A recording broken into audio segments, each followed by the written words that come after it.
I'm Janet Gollery-McKithen, and I'm a member of the steering committee for the Committee for Racial Justice. And I welcome you here tonight. I'm so glad that you're here. We have so much work to do, and we need all of us. It's going to take all of us and a whole lot more people, because it's getting worse and worse, and it's getting more and more organized, what we are up against. But I welcome you here tonight. We're excited. You could have been anywhere, but you chose to be here with us, and we are blessed and honored that you did. And we need you desperately.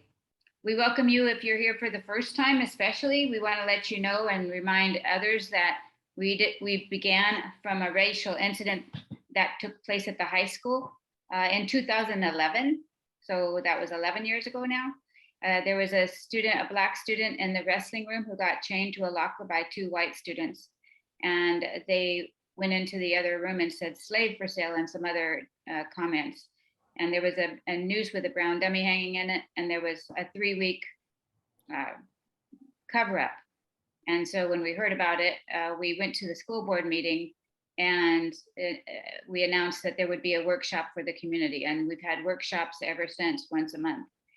So we began in education at the Santa Monica High School, because that's where the incident took place. But we have expanded to criminal justice. We're involved with the courts, with the police, with the city, with the faith communities, with food and housing, because systemic racism touches all of those areas and more.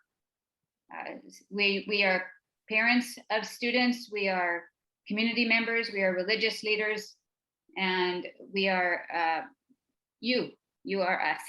So we're glad that you're here. Our mission statement is, with the conviction that all human beings deserve to be treated with dignity and respect, we are committed to combating all forms of racial injustice, whether overt or covert, whether individualized or systemic, that still take place in our communities. While racism affects many cultural groups, we are especially drawn to focus on the severe impact it has on the African American community. Welcome, and thank you for being here.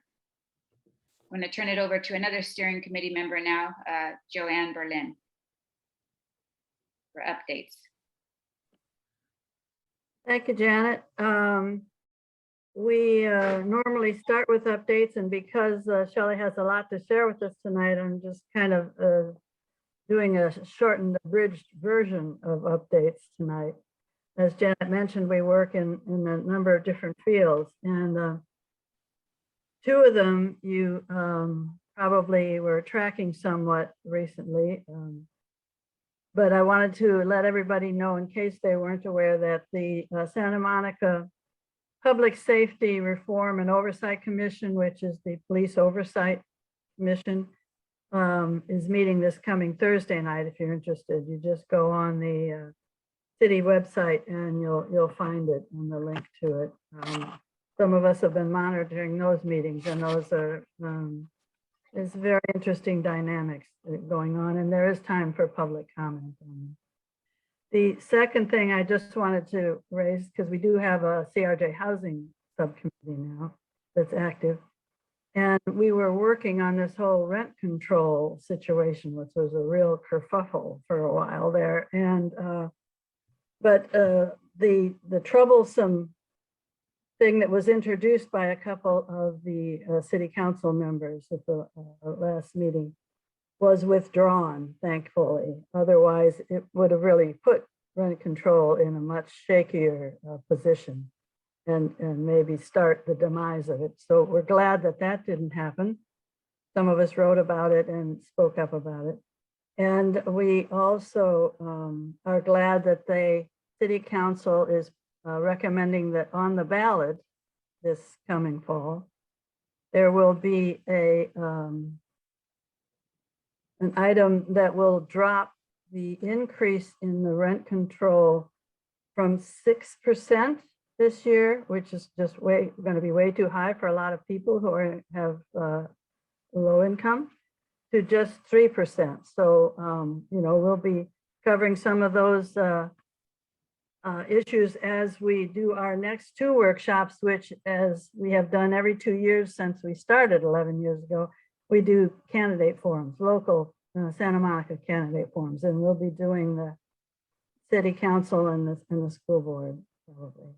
So we'll see how those go. And those of you who are here, if you are listening to Shelly and a question occurs to you, just write it down. You can actually put it in the chat, but you need to address it to either Janet McKithen or myself, Joanne Berlin, and because we'll be doing the Q&A afterward. Robbie and Angela are not able to be with us tonight, so that's why you don't see them, those of you who are used to seeing them here.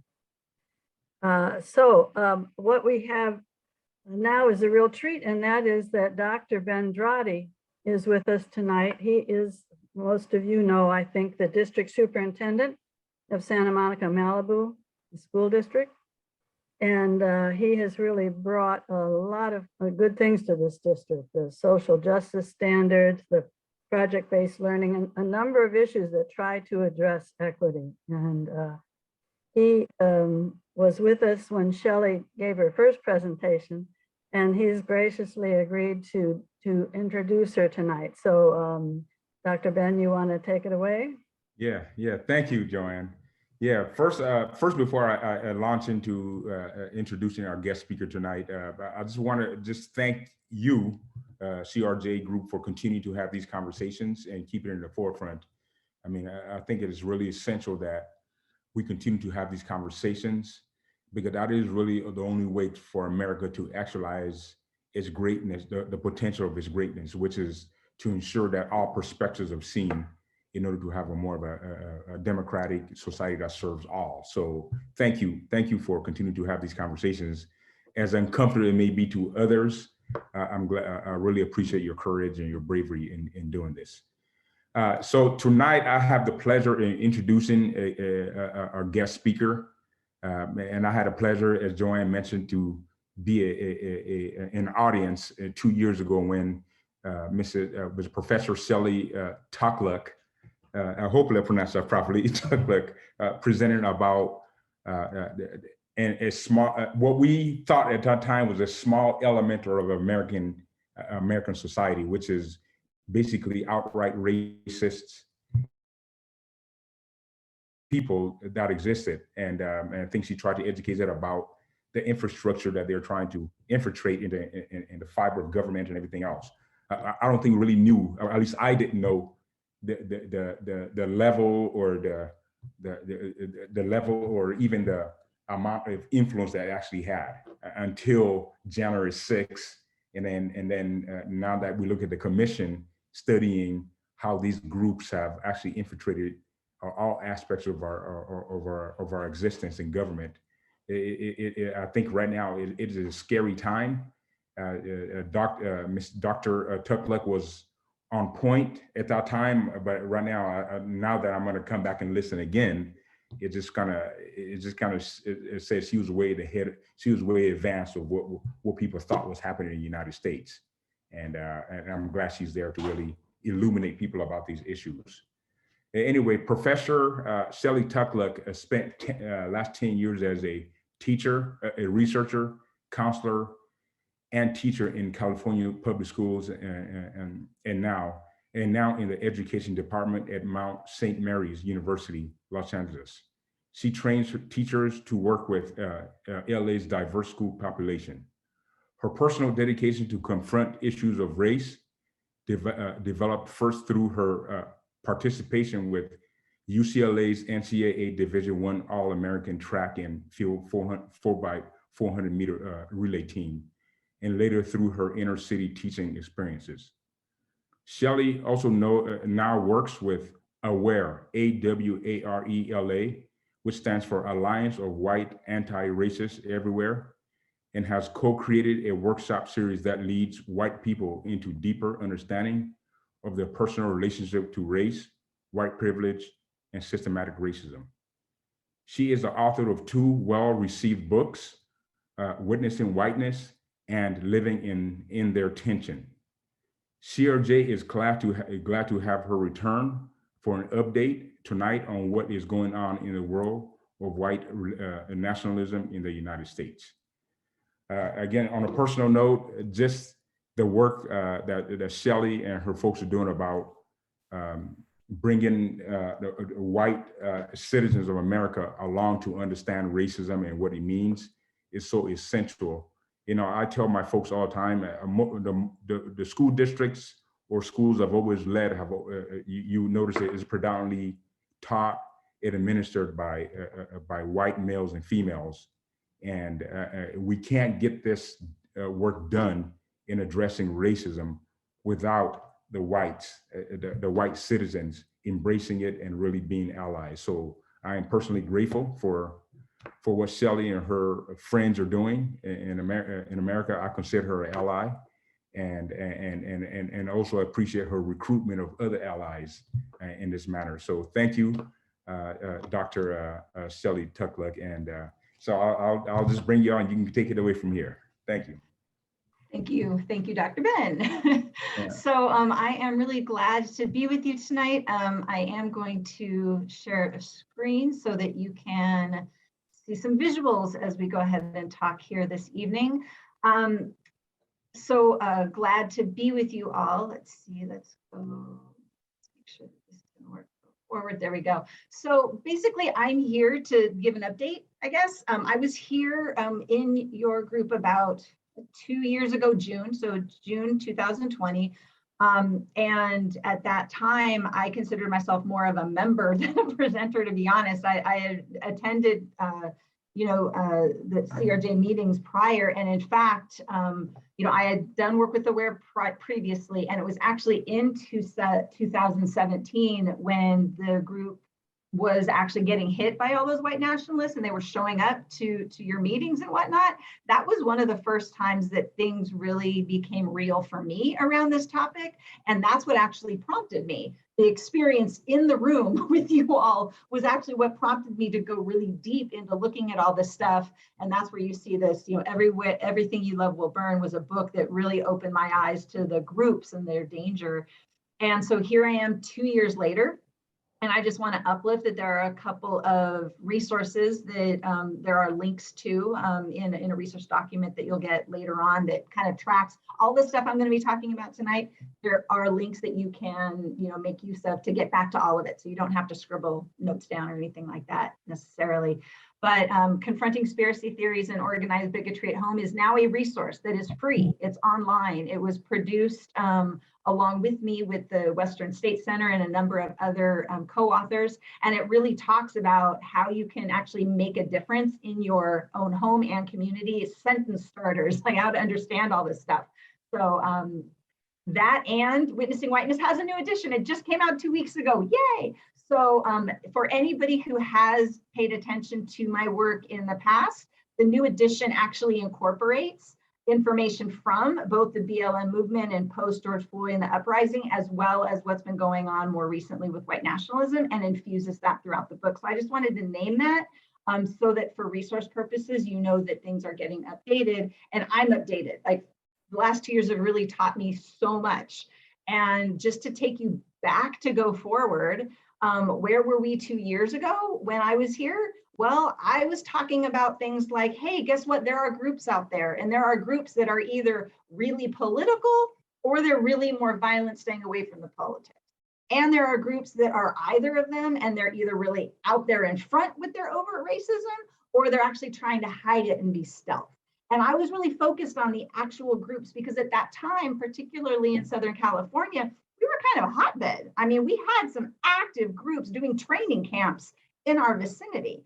So I'm going to give some updates to you. In terms of the white nationalist ideology, I'm not trying to read all this stuff. It's just to say that what was going on at the time 2 years ago is that a lot of us hearing this kind of information, we're thinking, wait, what? Are you kidding? People believe that? How in the world can people believe that? I've never heard that people believe these sorts of conspiracy theories about Jewish folks being in charge of like manipulating folks of color and all of us and, global overreach, like all of that for a lot of people was still feeling really fresh, really new. The idea that, there's this big, huge, new world order and that, people actually thought that a white ethno state was something even to imagine was really shocking. It was shocking to me. It was shocking to a lot of the people that I was giving presentations to at the time. And yet, what also really, really bothered a lot of us was realizing that, okay, wow, on the social platforms, in the various online platforms that young people were spending the majority of their time, there were so many ways that the algorithms were actually feeding really disturbing content to young people. And that's where we kind of, solidly landed with, okay, we got to worry about our kids, right? Especially because what we were finding at the time was a lot of activity, swastikas found everywhere. Like, what are these kids doing? Why is all of this Nazi stuff coming up? It was kind of baffling to a lot of the adults. And I put myself in that camp of people who was equally baffled. But also when I was last with you was June. It was post George Floyd's murder. It was in the midst of the uprisings. And what we were finding was that combo of uprisings as well as pushback against the pandemic. And that was starting to look really violent and really scary. And the top of our leadership chain was also encouraging that. So that's where we were. What are we going to try to do tonight? So what I am hoping to do with you tonight is to make some connections between, okay, how have things shifted? This is more just what I've been paying attention to. I'm not necessarily doing this as an academic as much as a concerned citizen like all of you, but how have the groups kind of shifted? How is the online recruitment going? Is it shifted? What's going on around that? And more specifically for me, has been trying to track what's happening with white identity development and how is that something that I think we really need to pay close attention to, both for the adults and the children in our lives. So with that, now a household name, right? So in terms of the groups, what we have noticed is there's actually been a bunch of groups that have kind of been decimated. FBI really kind of got involved. There are a lot of arrests, a lot of disturbance to groups functioning. So the 5 or 6 different groups I was naming last time, some of them don't exist anymore. On the other hand, a group like the Proud Boys has been called out, called up, and probably is stronger than ever, to be honest. And the reason I have 6 pictures on this screen is because of the fact that they evolve. And I think that's important for everybody to know, is that they haven't always had the same language. They haven't always aligned themselves in the same way. They really look at the on the ground movements and align themselves with that. The one thing that does stay consistent is the messaging around men and masculinity and misogyny. Okay, and so whether or not they're pro-government, anti-government completely changes around their purposes. They tend not to lead with race. A lot of people now are naming them as a white nationalist or a white supremacist organization. I don't dispute that, but they don't think of themselves that way. And it's important to just know that the leadership may not see themselves that way. But if you go into their, channels, it's going to be right there, in their subthreads. There are people who are definitely white nationalists within their organization, even if they don't think they are. So keep in mind. On the other hand, the other sort of large group that has really exploded, even bigger than it was when I last spoke to you, is Patriot Front. Now, this is a rebrand. It's a rebrand of a neo-Nazi group that was called Vanguard America, and they got into a bunch of trouble after the 2017, Unite the Right rally. So this is a re-upping of that. Just 2 weeks ago, they were not fully disrupted because they are very, very large, but they had 31 of their folks arrested in Idaho on their way to a drag queen story hour. You might have heard about this. They also just in the last few weeks were in Boston doing an out on the street rally that garnered a bit of attention.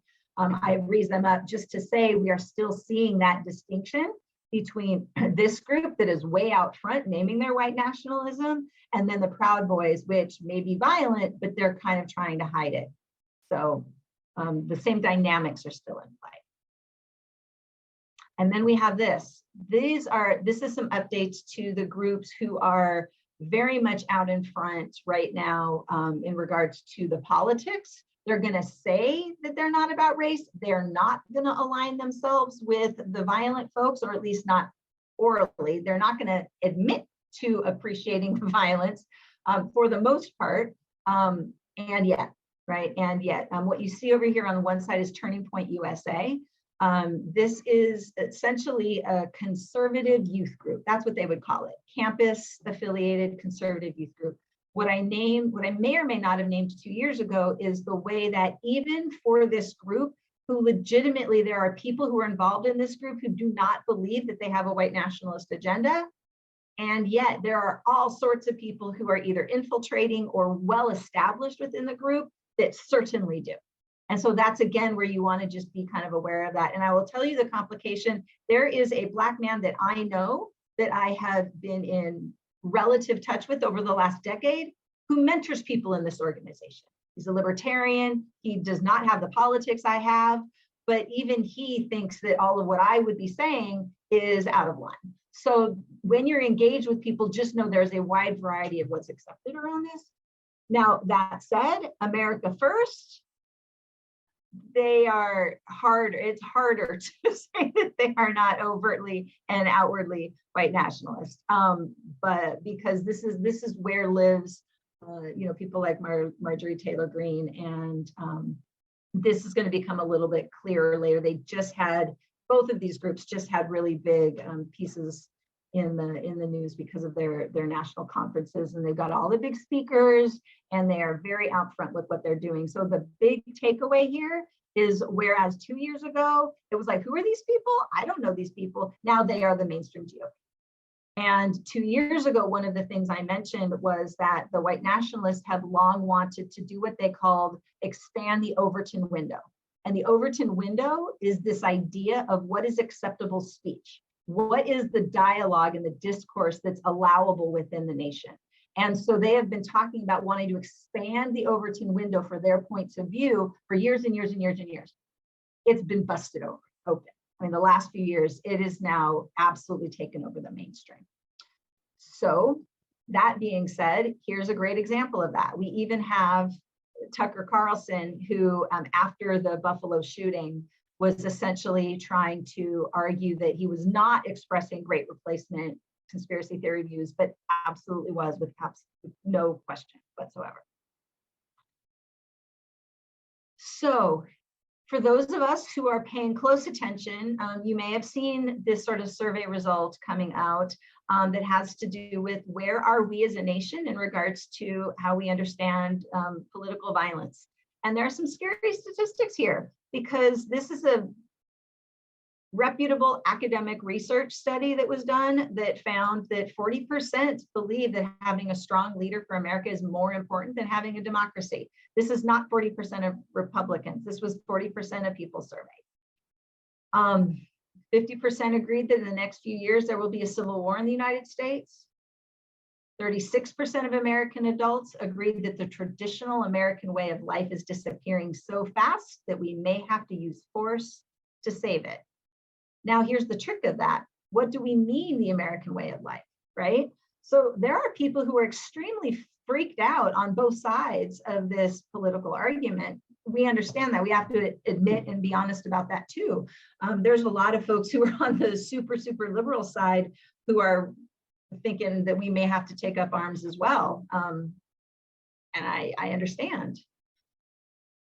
And it leads to this, that's just under 20% of people surveyed think that it's at least somewhat likely that within the next few years, there's going to be a situation where they believe political violence may be justified and that they plan to be armed. These are scary things. For those of you who are paying attention, it's not new, but we find ourselves in really challenging times. And so I am going to go back to, what does this mean for the young people? what do we do in terms of like, what's going on? So in terms of the young people, what's the threat assessment? Previously, we were looking at just groups and kids being ushered into groups. How are groups singly reaching out and actually getting kids one by one by one? That was a lot of the conversation. And now what I just want to amplify and update is that I'm not hearing as much about the concentrated groups that are localized in particular areas as much as I am about the way that things are happening increasingly, especially because of the pandemic. It's all online. But the essential piece of it is this does not mean that they're lone wolves. This does not mean that people are out there only on their own. Because what's really, really clear, even more so, is that this is transnational, it's global, it's connected via the internet, and there's a lot of sharing that goes on. That is why even the Buffalo shooter had parts of his little screed that was copy and pasted from other manifestos from other shooters. They're all accessing the same information. So we might say, oh, but they didn't have like people next door who were working with them. Sure, but they've got people that they're sharing stuff with and that they are in somewhat community with in some kind. And so this raises the question, okay, social media, online platforms, where are we on that? What I'm highlighting here is a quote from a policy brief, a couple of few years old, but it's really essentially raising the point that the far right, the far right, had actually recognized the ability to recruit online before, I mean, basically when the internet started, before social media even started. So they've been a persistent threat for years and years and years, decades and decades. We shouldn't be surprised that they still exist there in large numbers. It is true, and I think it's fairly good news, that some of the more leading social media platforms like Facebook and Twitter and even some of YouTube to a degree, they have modified some of their algorithms. They have kicked a bunch of people off. I know that my feed has shifted and it's no longer 3 clicks and you get to white supremacy, not as bad. I suspect that there are fewer young kids who are inadvertently dropping into white nationalist stuff as there used to be. And that's great. That's fantastic. That is wonderful news. And they just went different places. It's not like deplatforming them turned them against what they believe. That didn't happen. And it's not like they don't have ways to still do their own outreach, particularly in terms of memes and online gaming and all the different sorts of video ways. So for those of you who might remember, there still remains something of a conveyor belt that once kids get hooked in, it's very easy for them to continue to access really horrifying content. And that content very, very often is really beginning with and anchored in misogyny. And so that tends to be the gateway. And I just think we all need to understand it, that for most young people, and even I would say adults, it's not necessarily overt racism that pulls people into the extremism. It's, at least for boys, it's very often the sense of, I'm being discriminated against, all the women don't want me to be a real man. It's all those like traditional gender norms moving into patriarchy, moving into I'm being oppressed now is a misogyny thing. So that's still quite active. And then I think that speaks to the power of the Proud Boys, that even after all of what they've done and everything that's been figured out about them, they're still just as strong as ever because men are still reacting to the time that we are in, feeling aggrieved in large measure. And here's a scary one. This is not that old. My teen told me something that's been haunting me for weeks.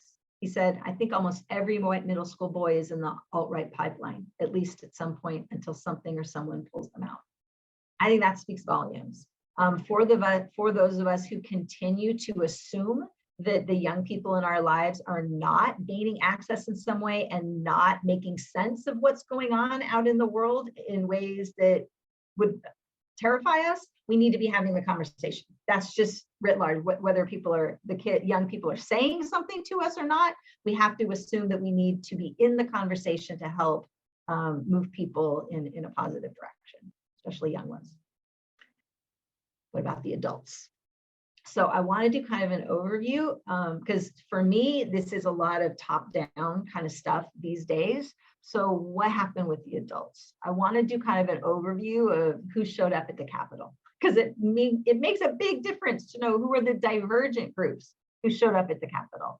So yeah, we had the white supremacists. We had them with all of their false claims about how this liberal multiracial democracy can't possibly work, and that preserving white identity is actually number one importance. That's the whole basis for the great replacement theory issue, the idea that we are being overrun, all the language around being overrun, about being invaded, about replacing our voters, all that stuff speaks to the idea of this being a nation of white people, but we can't replace our people with other people's children. All that language is really hearkening back to this white nationalist, white supremacy orientation. They were out there in force,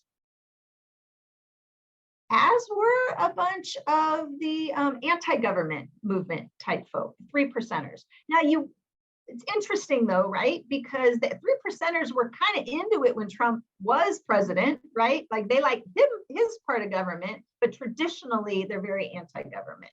A lot of them are former military, but a lot of them have been very dissatisfied since they came home, haven't really liked how the government is handling things, and have a very different view about what the Constitution does or doesn't mean, or shouldn't mean, and what parts of it should be uplifted.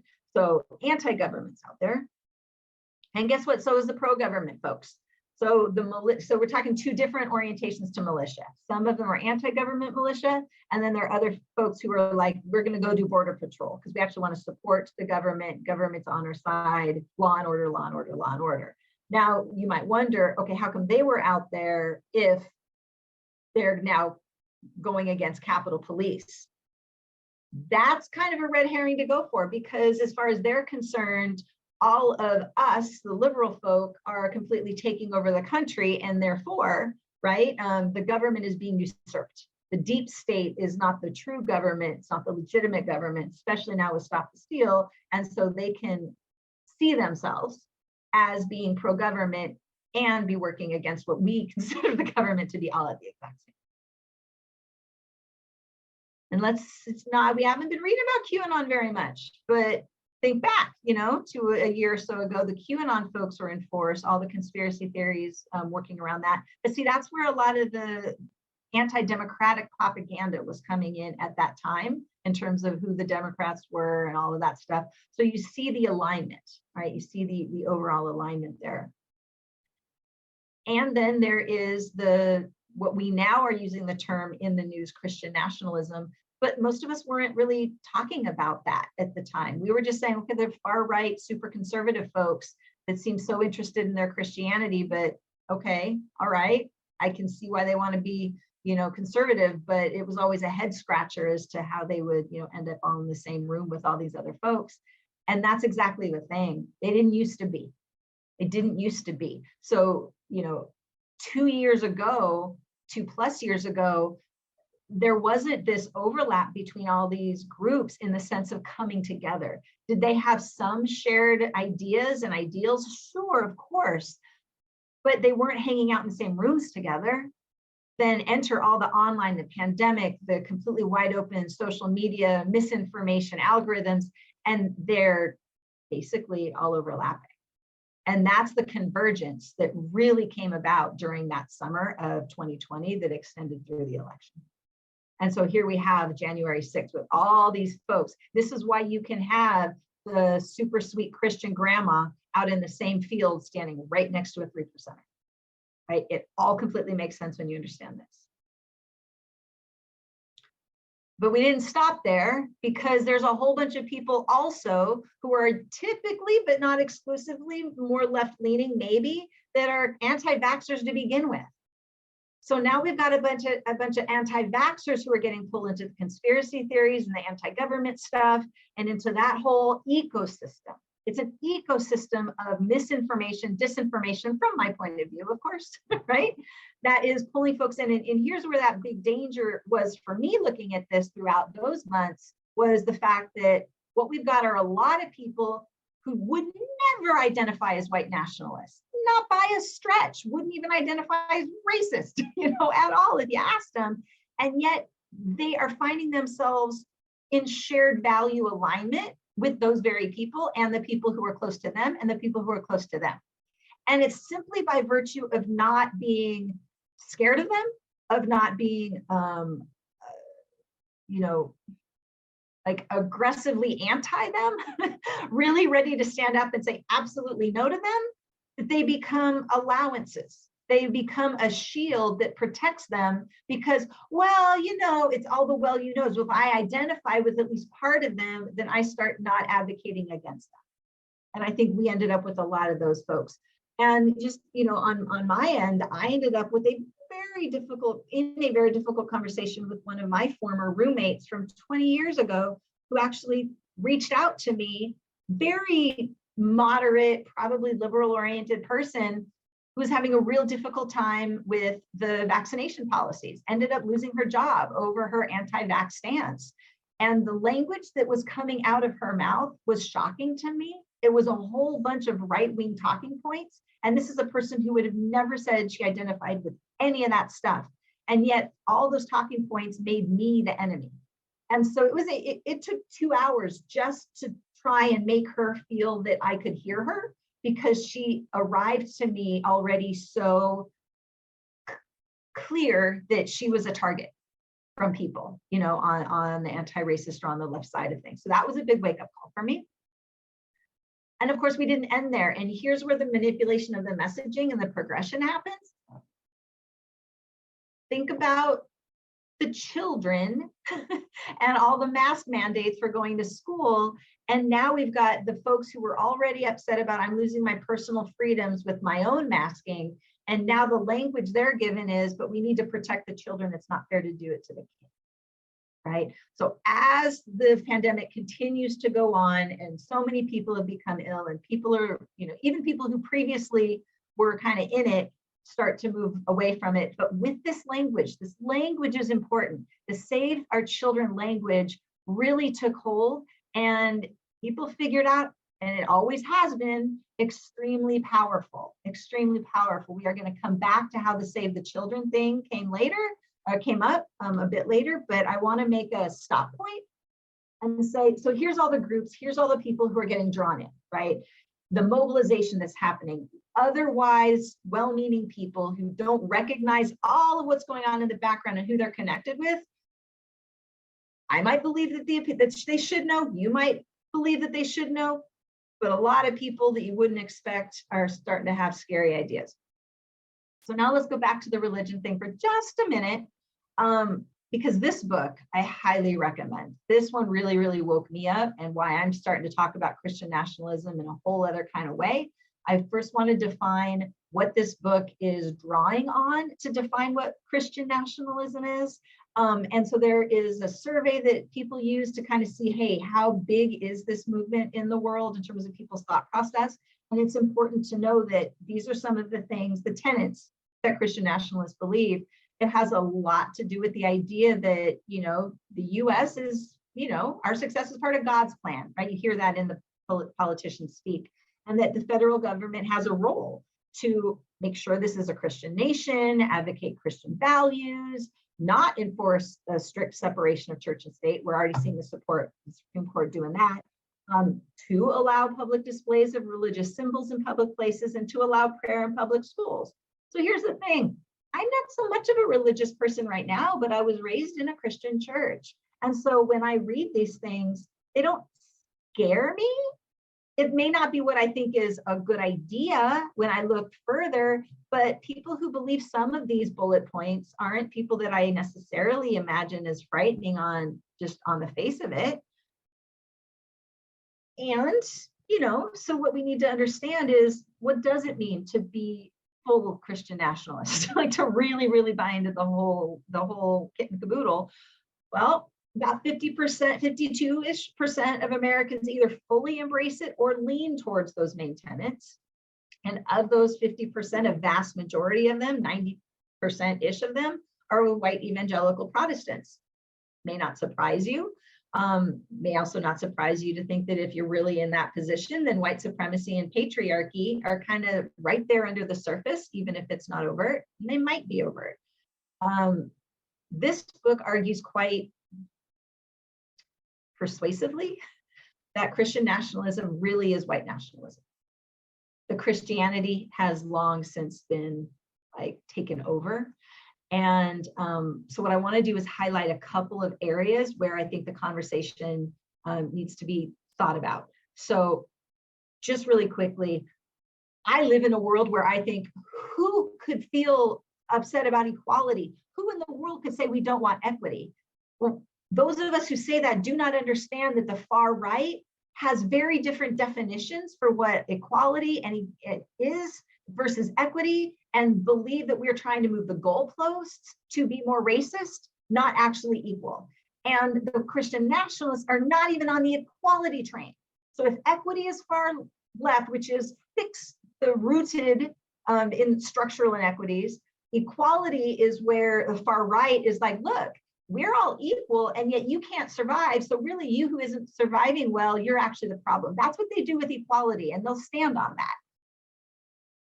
Christian nationalism isn't even interested in equality, because from the standpoint of gender, they're like, we have different roles. We are not fundamentally equal. We're not the same. And they would translate that gender stuff into race too, ultimately when you come down to it. But the entire focus, understand the overlap between the individualism that so many of us who are in progressive circles are against. The individualism. Shouldn't we be coming together? Shouldn't we be more collective and communal and all this stuff? But it's not just the American value, quote unquote, of individualism and personal freedom at play, but it's also the way that translates into the way they do religion. Because the way they do their religion is about individual sin and salvation, personal relationship with God, personal and states' rights over federal government. So it layers. So when we start talking just from a racial perspective about equity and inequity, we might be totally missing their really deep, deep, fundamental values, beliefs in individualism in a religious context. Something to keep in mind. And so I just want to name that in this book, again, powerful argument that Christian nationalism is scarcely Christian in any theological sense. So for all of us who sit back and say, wait a minute, how can you be Christian? You're not believing in Jesus Christ, turn the other cheek, love and love. They're not seeing it that way. Their Jesus Christ is a historical Jesus that's all fire and brimstone. And wouldn't you go to war for me?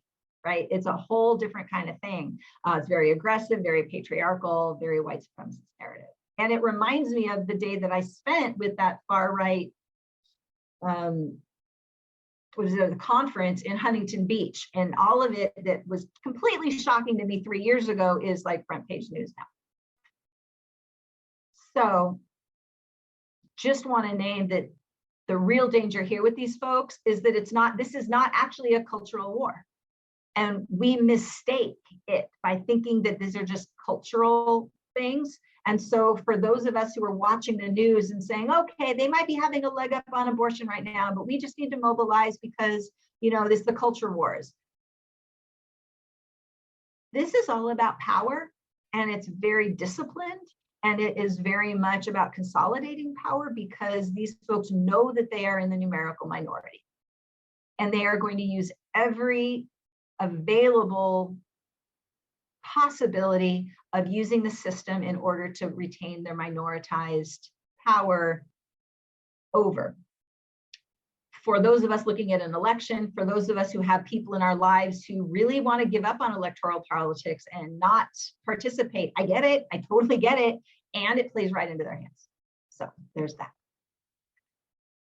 And just a heads up on the way that most folks that I know, at least, that aren't paying close attention are missing the connections. So for example, just a couple of weeks ago, here's Sarah Palin heading into the elections in Alaska. She's framing things as a spiritual battle between good and evil. Okay, that's one part of her speech. But the other part of her speech that gets picked up on late night shows, perhaps, is the part where she says things like, well, such and such, they're going to find out what a real woman is. They need to elect a real woman. And I didn't even hear the whole speech, but what happened at my dinner table was my dad says something in advance of progressive politics about, oh my gosh, nobody even knows what she's talking about. Like, she's completely off her rocker. And without thinking about it, my retort, it was a retort, I'm not going to lie, was, it's because you don't speak far right. Because what she was doing was all the whistles and signaling, which was a completely anti-LGBTQ agenda. That if you're not paying attention, you might miss it. And if they're joking about it at late night, you might miss it. Because they're clear with each other. They know what they're talking about. And it aligns with how many people are taking what might feel to many as old, tired, long sought after efforts that people stop thinking about because it's never going to happen. You know, all of these things we tell ourselves, like the fact that there's a pretty sizable movement going on in Washington, Idaho, and Oregon, that the rural areas are trying to secede from their states and remake the borders. Greater Idaho is what they call it. They've been having votes on this in the last couple of years, and some of those votes have passed. Notice on this map that it goes all the way out to the Pacific Ocean. Well, 2 out of 3 counties over there voted no against it, but 1 voted yes. And so they're trying to redraw the boundaries, maybe not to hit the ocean, but you take that off the plate. And, you know, there's folks in California and Oregon who are actually, you know, Oregon actually got it on the ballot in a bunch of places. California, we have tended to keep this stuff off. But please know that this Pacific Northwest is the place where they want to have, the white nationalists want to have their white ethno state. That's the area, especially Coeur d'Alene, Idaho used to be decades ago, the primary location in terms of like sort of national groups. In that sense, not that much has changed, except you're getting a heck of a lot of people who are advancing these ideas. Many of the people voting in that direction may believe that they're voting based on a rural and urban divide. They may believe that. However, scratch the surface, a heck of a lot of them also have that racial identity stuff going on underneath the surface at best, I want to say. We're no different, right? I mean, if anybody's driven on the 5 all the way up past, you know, I mean, state of Jefferson, I never knew what that meant. Now I know what it means. They're serious about this. We keep taking it off the ballot, but if you're paying attention to the news, you just saw San Bernardino. Anybody check out that news? Just in this last week, San Bernardino County is getting folks together saying, we'd like to secede from California. Sure, you read it, the language is softer. I could even go, yeah, okay, you know, I can hear that softened argument about it. And you're talking about financing and funding and lower resources. All right, I hear you. But it's got an underbelly and it's got a history. We don't necessarily make it happen, but that doesn't mean there aren't a heck of a lot of people who are feeling it, you know? And so that's the thing. That's exactly the thing. There's so much of this that's out in the non-stated, white nationalist adjacent, that it's been really easy to mobilize parents into what we just went through this last year and a half with the anti-critical race theory movement. If you haven't seen this quote, I'm going to pause and read it specifically because you need to know that this was intentional. This is Christopher Rufo, like think tank guy. He's younger than me. He's a young guy. But here's what he had to say. We've successfully frozen their brand, critical race theory, into the public conversation and are steadily driving up negative perceptions. We'll eventually turn it toxic as we put all of the various cultural insanities under that brand category. The goal is to have the public read something crazy in the newspaper and immediately think critical race theory. Now, understand that some of the stuff they thought was crazy stuff is socio-emotional learning, right? So when they talk about the entire brand, they're talking anything having to do with DE&I, diversity, equity, inclusion, writ large. And all of it is mobilizing parents under the banner of protecting against assaults on their kids, right? So it's anti-racism is anti-white. This is the core. This recognize that, that's also the white nationalist thing, right? So here you've got little kids. You can't tell me I'm an oppressor. I'm not part of a group. Nobody was doing critical race theory at the K-12 level. Most of you already know that. I'm sure you had plenty of presentations around it. But here's the core and the nut of it. And this is produced by UCLA. UCLA put out this report, and essentially it was tracking, this came out maybe in this last January or something, up to 35% of all K-12 students in the United States have in some way been impacted by the various pushes and legislations and school board movements and all that stuff that was going on. 35% of kids in some way having their district and schools impacted by that. That's huge. And just as a reminder, the resource document that I have for you has links to all of these things. So you'll be able to go and look up on your own and follow the threads if you want to. But that's not it. It's not just about the race thing either, of course, because we've got the crossover. Remember, it starts with misogyny and then it adds the race layer into, because under the banner of protecting against indoctrination. So here's that entire language around, the left is trying to indoctrinate your children, protect them by banning books.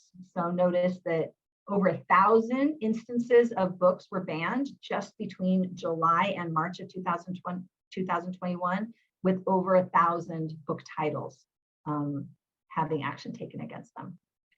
And that is right next to and around, although the book bans was a wider concept, it all is right there with the, don't say gay legislation and all of the current pushback against sex ed. And I just want to name that I was shocked by it when 3 years ago at that conference I went to, I didn't understand how deep this mobilization effort was around get the parents involved, because in the estimation of that conservative mind frame, LGBTQ things is a choice. We don't think about that as often anymore because it's so far out of so many progressive people's brains. They still are regarding it as a choice. And so they actually firmly believe that if you tell students about LGBTQ issues, that you are inviting them to try it on and that you are inviting them to make that choice. And they actually really, really believe this. So just need to know that. Because in a very large way, what those of us who are in the progressive circles are trying to do is try to end the way that they are able to mandate how life gets run, right? Their worldview is not a worldview that we accept. We want people to be accepted, but not in the way that they are trying to have the world look. And so again, parental freedom is the easiest and broadest call that they offer. So we're going to be wrapping up in just a few minutes, but that's all of where we are. Like that's all the stuff that I've been tracking and right up to the present, right? Here's what I think happened in terms of the white nationalist part and white people, because a lot of folks will say, what the heck happened? June 2020, and all these white people were out in the streets saying Black Lives Matter. What the hell happened? Here's one thing that I think happened. I think that we had a whole bunch of people who were in the more early contact status of white racial identity. Doesn't mean they've never thought about race ever, but they've never really put any deep labor into it, right? So they're still kind of operating in a regular, colorblind's real. I'm just kind of moving on with life. Never really done any deep work on it. And the George Floyd and the uprisings and that murder sent people into a disintegration place. This particular position is very upsetting. This position is all about questioning, right? Oh, no, let me go back. Yeah, I'm going to go back here. It's all about questioning how is the world working. And here's what I think happened. Lots of white people show up. They know that they do not want to see a person get murdered in the street. I think they knew that. And they were willing to pick up a sign and go out in the streets because that could not happen. And they were even willing, many, to entertain and think, okay, is this broader than I think? Well, we don't want that to happen either. Cut to a couple weeks, a couple of months later, did not know what to do with looting or property destruction. That, for those folks, that there's not a clear answer for why that's okay, even though there were amazing people doing amazing explanations of connections.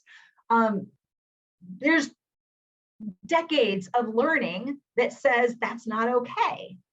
Decades of learning that says this is how I'm supposed to see the world. No, I don't want you murdered, but now I'm looking at BLM as a political organization who has demands, and I don't think I like that. And so the very same people who could say Black Lives Matter out in June, by August, were like, oh no, that's problematic in all sorts of different ways.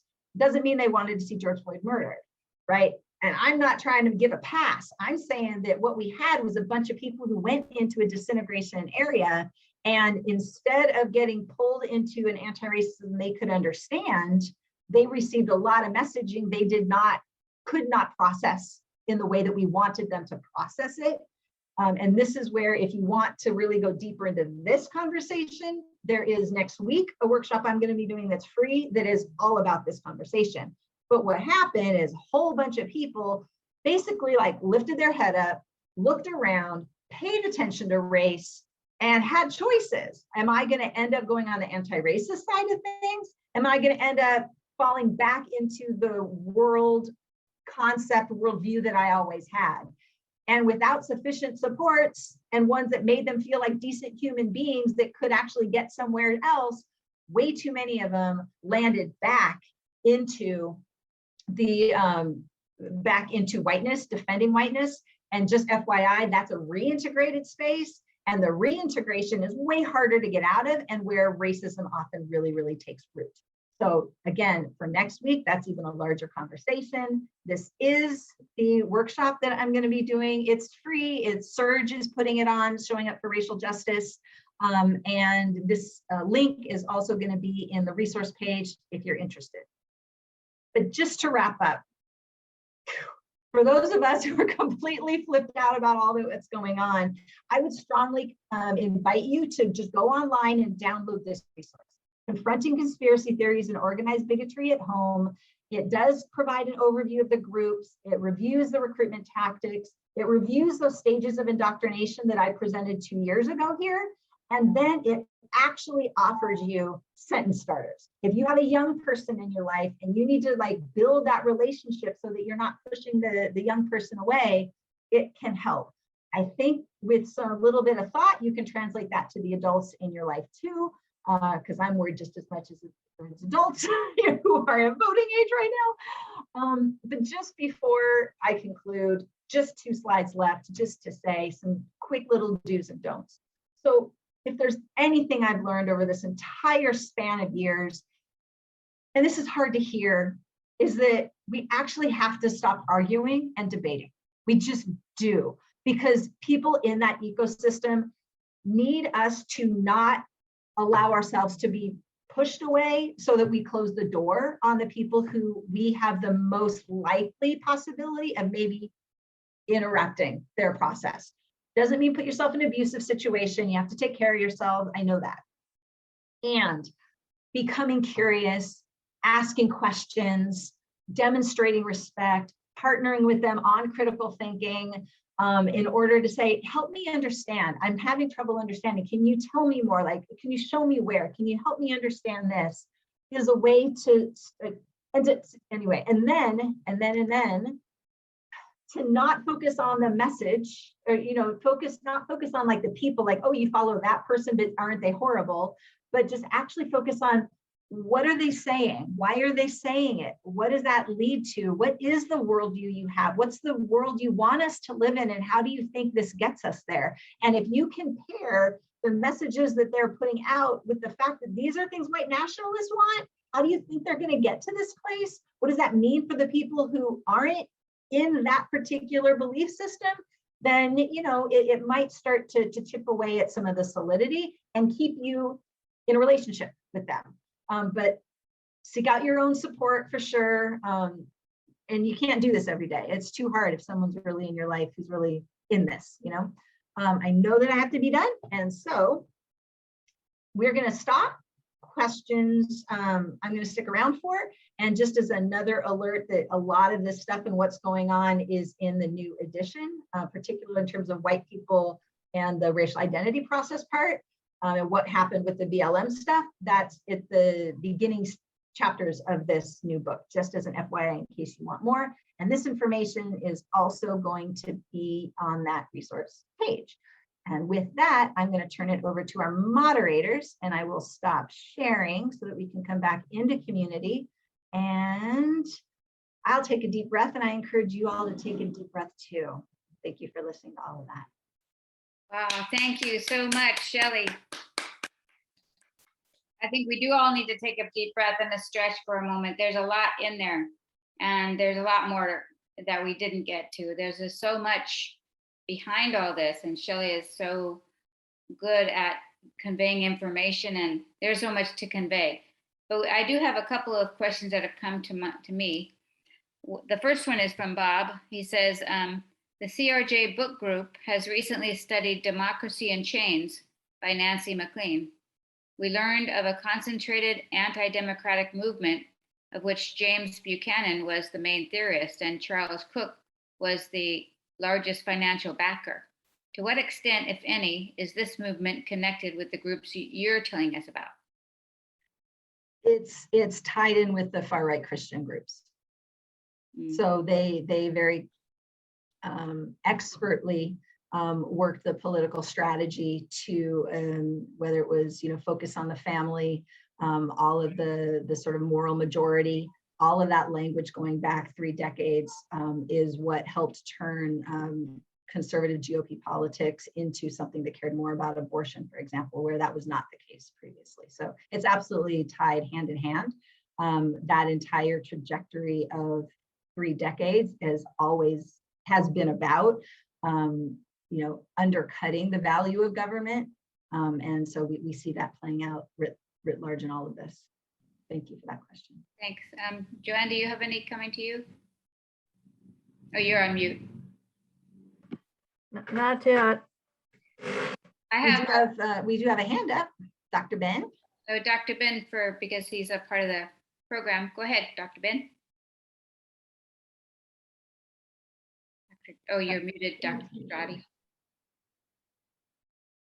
Can you end? There you go. Great. Yeah, I was trying to do it myself, but I wasn't able to do it. But well, thank you, Shelly. That was awesome. So I guess my question is, what is the best way to demonstrate to everyone that racism and this theology or way of thinking is destructive to even the whites themselves?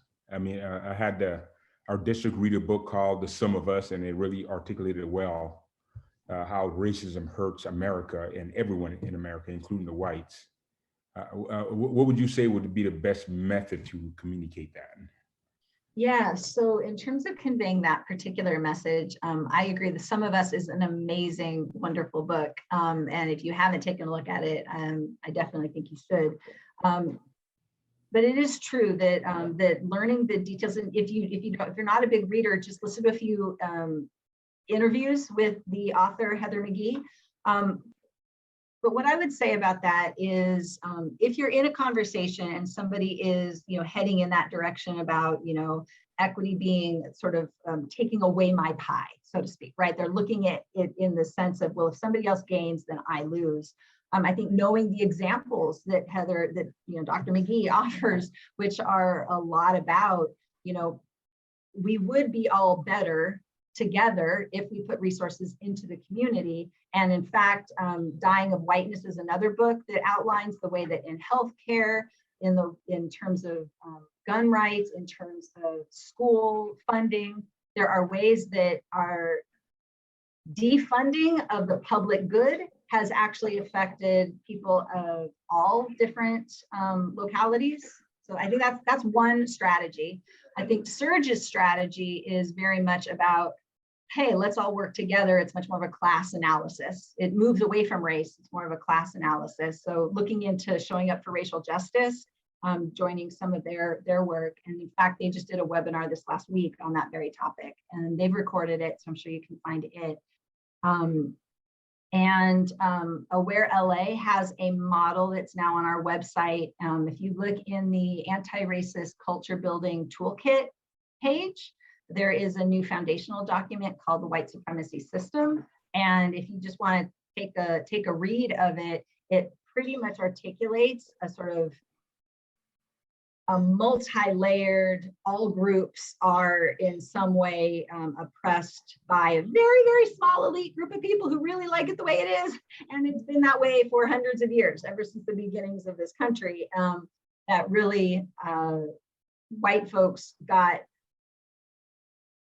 convinced to work against folks of color in their environment for the sake of the psychological wage of, oh, I'm better, but my conditions haven't actually improved. But if I can be over these other people, then I can feel better about myself. But it allows the people who are really controlling things to basically make sure everybody stays not quite as comfortable as they otherwise could be. So that was a long answer, but thank you for that question. Great, but I think you answered some of what Kirby was wanting to know. Kirby is here to see how Kirby can address the culture of that's as a culture. You know, sometimes it's easier or more difficult. I don't know, to talk to one-on-one, but the whole culture when you're like in a group, let's say a union, and you're up against a culture like that. Do you have any specific things to suggest when you're up against the whole culture? I think I might need to know a little bit more about a person's context, but like if what somebody is navigating is I'm kind of the only, I'm the only one within a group, and other people are really on the other side of things. I think figuring out who your allies are, like who are the people that you can pick up and then, slowly build, that becomes more about community organizing, I have a feeling. But one thing that I will say is that I have a close friend who is part of a union. And she is someone who gives presentations at conferences and has to represent the union. And one of the things she did this last year was took a bunch of the information that she had learned about white racial identity development that we've been talking about a lot, and she implemented it by offering a presentation that met conservative people where they were in a room on issues of DE&I, and actually really invited people in by acknowledging the struggle on some of the more moral dilemmas of the disintegration. So knowing the different positions, knowing the kind of strategic language to use at different positions allowed her at the end of this presentation, and this shocked her and me more than anybody, a white woman came up and said, I was told that you all were out of your mind and that I shouldn't waste my time, but I decided to find out for myself. And you made me feel like it was safe to be here. And I think that was important. That helped somebody cross a bridge. Was it maybe softer than some people might have wanted somebody speaking to a whole group to be? Yeah, maybe, but it made a difference to meet somebody where they were. So right, that was a one-to-one, writ large. Thank you. And Craig says we must remember that the KKK was formed on the idea that Black men didn't want anything other than a sexual relationship with white women, and so the virtue of white women must be protected. Conversely, no such sensitivity and care afforded to African women. Question: in your conversation with managerial municipalities, is there an awareness of that, and what measures are being taken from their points to address these concerns? That is not something I'm so much part of to be able to address. I appreciate the question. The way that I hear it, to me, relates very discreet. I mean, number one, you're exactly right. But it also, I think, too few of us know how to answer the question about the anti-CRT movement with the understanding that people are so worried about white kids' feelings, but nobody seems to be worried about kids of color and LGBTQ kids' feelings in classrooms. And so that same flip turn is true with the way we're navigating children as well. And also, he says, he goes on and says that white nationalism was Christian nationalism, not a new thing. I would compare and contrast white Christian nationalism with the work of Albert Cleage and Black Christian nationalism. I also would say I read a book called White Too Long, which I had read twice because it was so interesting to me about how definitely this has been going on since the start of the country. White Protestant churches have, every time there was a civil rights progress step forward, the churches would step up and make sure that it didn't happen. And they were very organized to do that. And they put it in their theology. They used their theology to ensure that civil rights wouldn't happen. And so, and they're still doing that. So really, it seems like a movement that started at the beginning of the country and just continues. I mean, there's nothing new about this stuff right now. That's for sure. It's having a huge resurgence. It's having some particular unique qualities because of the online capabilities now. So it's just a lot easier to grab people, which makes it maybe more dangerous to have people who otherwise would never have paid attention to any of this are now having access.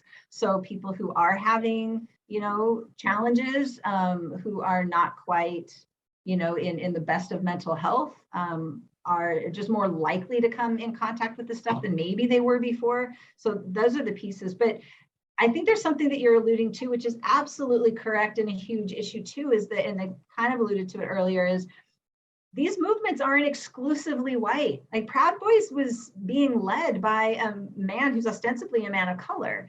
And so most of the groups who aren't explicitly white nationalist do have folks of color in them who are, quite invested in the more conservative nature of it, and or just so invested in the conservative politics, they're willing to brush the other stuff, aside, or aren't looking at that particular thread or not worrying about it or whatnot. My own friend in Santa Monica was kind of in that camp a little bit. And there are entire movements of folks of color who end up allying with them for their own purposes. That's a true thing. Yeah, it surprised me when I saw a Black man it's September 17th CRJ meeting inside, and he was on the other side. I think the thing that we have to keep in mind, and I think this is not to say that people are not, is that the power structure being what it is, there's danger there, but the danger is that what we do with that information. So like somebody hearing that, oh, well, if there are folks of color who are doing it, we make it an equal, right? Oh, because there's an African-American group or a Black nationalist group, then of course there's gonna be white nationalists. It's all exactly the same. It's not the same. It doesn't have the same origins. It doesn't have the same level of power. It doesn't have the same level of capacity to injure in the same ways. So I think we have to be nuanced about that stuff. And Trudy says about that, a lot of her work is working with Black folks who support the right because at least they're open about their racism. That makes You should pick your poison. Yeah, that's right. Deborah Kaufman says, from a legislative standpoint, state and federal, to combat the rise of white nationalism, what do you have your eye on? What's in the pipeline? What's been especially inspiring and meaningful to you? On the flip side, question number 2. Oh, do you want to answer one at a time? Or question number 2 is, what politicians, Senate and Congress, do you think are doing work to combat the rise of white nationalism? No, I'm not going to lie to you. I got hit by a car a few months ago and I kind of shut down a little bit. So I'm a little bit not quite as, I'm okay, but I was off my feet for a while and doing a lot of self-care intellectually. So I haven't been paying attention to all the different ins and outs of the politics, but I will say that one of the things I'd be looking at is where are people doing on the ground campaigns? So I might look into Surge and see what Surge is supporting, because they're doing some class race analysis in different, states like in Tennessee and in the South and stuff like that. And then, the people I'm following are probably the people that you all would think about too. So I don't think I'd be saying any. And Surge is SURJ. Yeah. Showing up for racial justice. Yeah. I'd get on their mailing list and start looking at their stuff. Yeah. Okay. Dr. Dradi said he has a question regarding religion and racism. I guess this question is probably possibly for you too, Janet, is just the whole concept of religion and racism. And I think one of the, I grew up as an Anglican. I'm a son of an Anglican bishop, so I was pretty, grew up in the church all my life, but the last 3 or 4 or 5 years has really been challenging for me in terms of trying to understand how the Christian faith can be moved in this way, and how people can just rationalize this behavior. I guess it's always been that way. I guess the question is how is that even possible? Because the if we read the Bible, it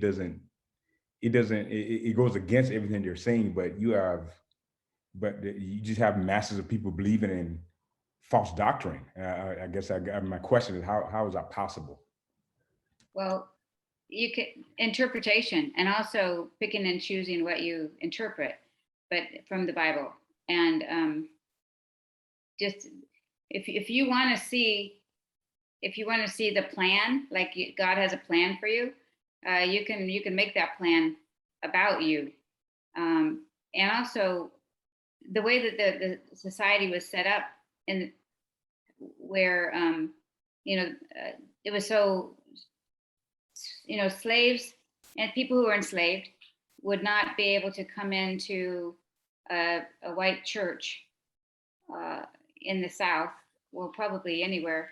And the theology that they would hear when they were in the white church was disgusting, but they pick it up too. The theology is how white people are the chosen people, and yeah. So there's a lot going on with how can they be against LGBTQ folks as well. I mean, you pick and choose your interpretations of what does it mean when God loves all people. What does that really mean? What is your neighbor? Who is your neighbor?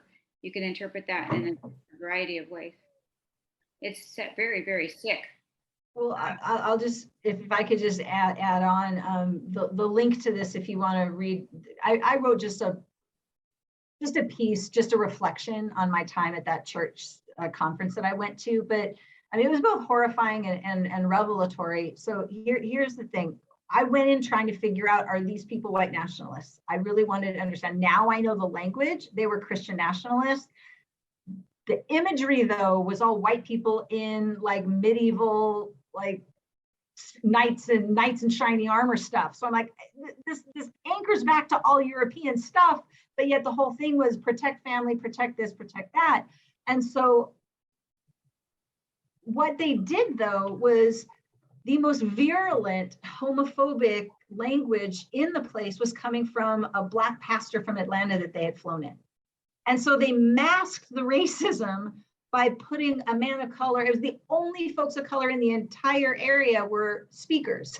And it was the Black speaker who was there specifically to rail about LGBTQ people being pedophiles. That was the whole thing. So the combination of the storytelling around who they are protecting against is so thick. And at the exact same event, this is where they had this, and I took a picture of this slide that they had, which was the historical Jesus and then the modern Jesus.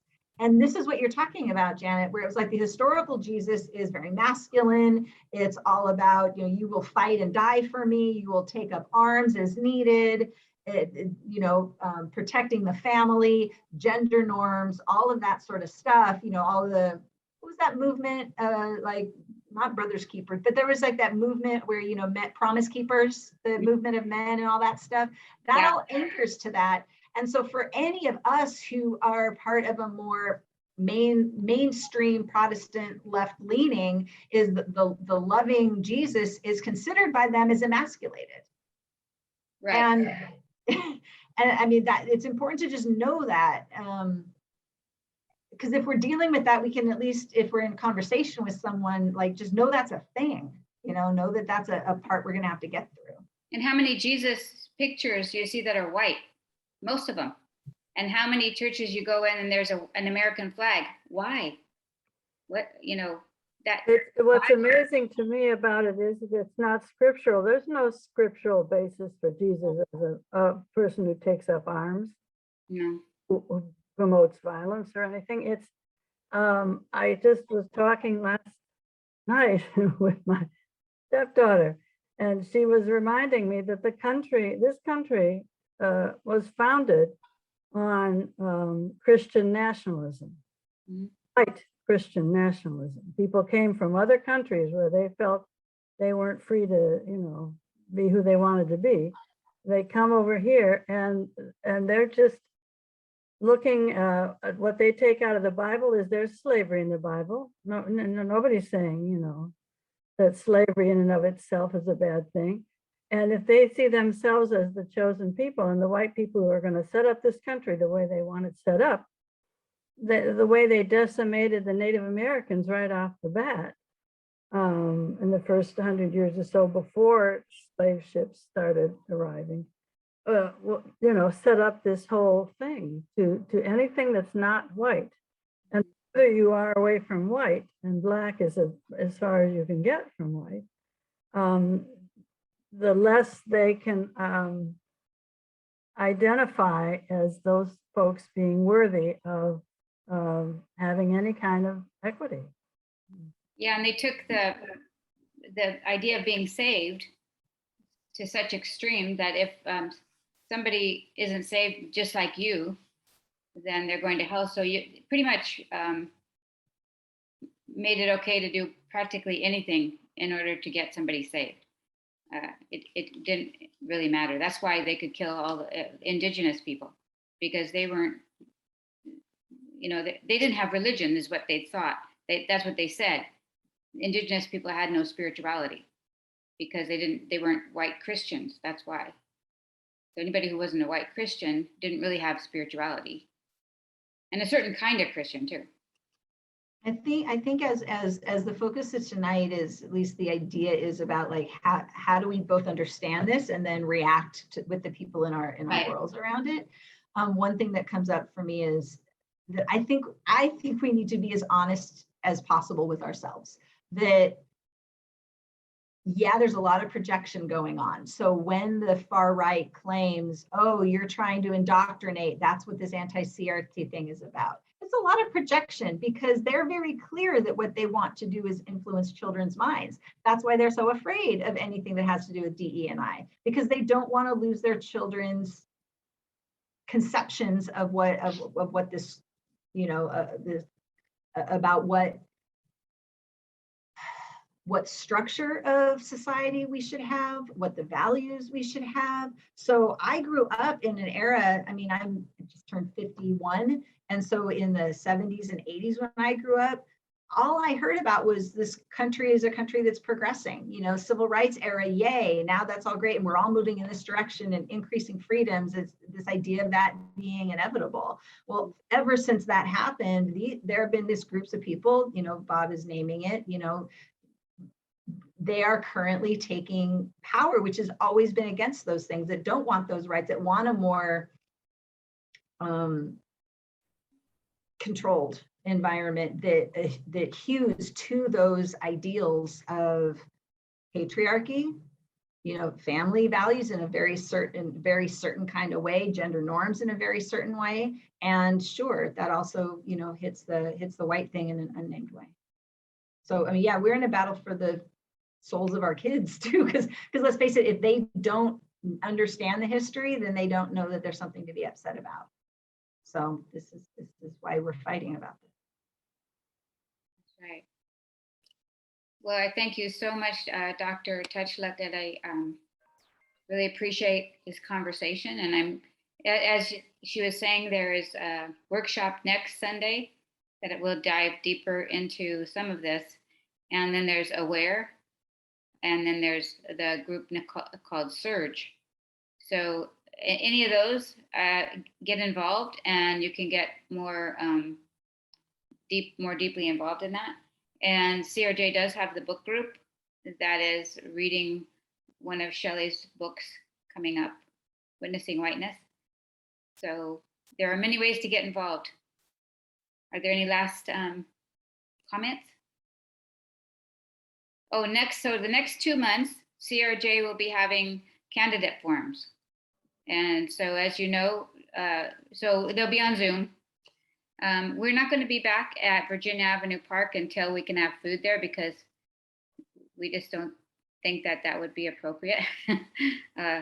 We know that we expect a great potluck when we're meeting together at Virginia Avenue Park. So we're going to wait until we can do that. Looks like 2 more hands went up. Mm-hmm. I'm going to make it quick, a little bit brief. Let me go to Gina first, Dr. Dradi, and then come back to you. How about that? Okay, Gina? Gina Fraser? Oh, I have to unmute you, maybe. Okay, try now.